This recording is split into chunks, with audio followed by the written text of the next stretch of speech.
दिल्ली हिंसा मामले में आरोपी शर्जील इमाम पिछले 6 साल से तिहाड़ जेल में बंद हैं।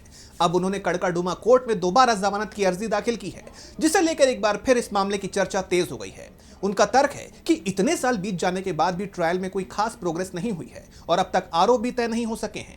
कोर्ट ने इस पर दिल्ली पुलिस को नोटिस जारी कर जवाब दाखिल करने की तारीख तय कर दी है। देखिए ये रिपोर्ट। क्या बिना आरोप तय किए हुए 6 साल जेल में रहना सही है? दिल्ली हिंसा मामले में आरोपी शर्जील इमाम ने एक बार फिर यही सवाल उठाया है। उन्होंने कड़काडूमा कोर्ट में दूसरी बार जमानत की अर्जी लगाई है।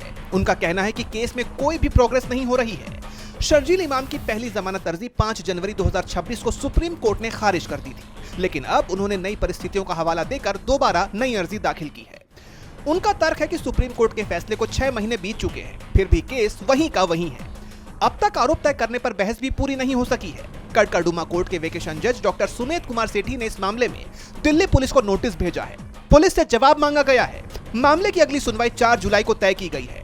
आपको ये मामला याद ही होगा, बात साल 2020 की है। दिल्ली में सीएए कानून के खिलाफ प्रदर्शन चल रहे थे। तभी उत्तर पूर्वी दिल्ली में हिंसा भड़क गई। पुलिस ने इसके पीछे एक बड़ी साजिश का केस दर्ज किया। इसमें यूएपीए जैसी बेहद सख्त धाराएं लगाई गई।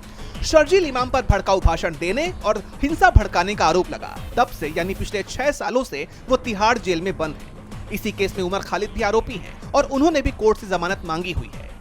कानून की दुनिया में अक्सर कहा जाता है कि न्याय में देरी न्याय से इनकार के समान है। शर्जील का नया दावा भी इसी बात पर टिका है कि बिना ट्रायल पूरा हुए कोई इतने साल कैसे जेल में रह सकता है। वैसे 6 साल में पहली बार हाल ही में उन्हें अपने भाई की शादी के लिए 11 दिन की पैरोल मिली थी। अब सबकी नजरें 4 जुलाई पर है कि कोर्ट उन्हें जमानत देता है या नहीं। डीबी लाइव की रिपोर्ट।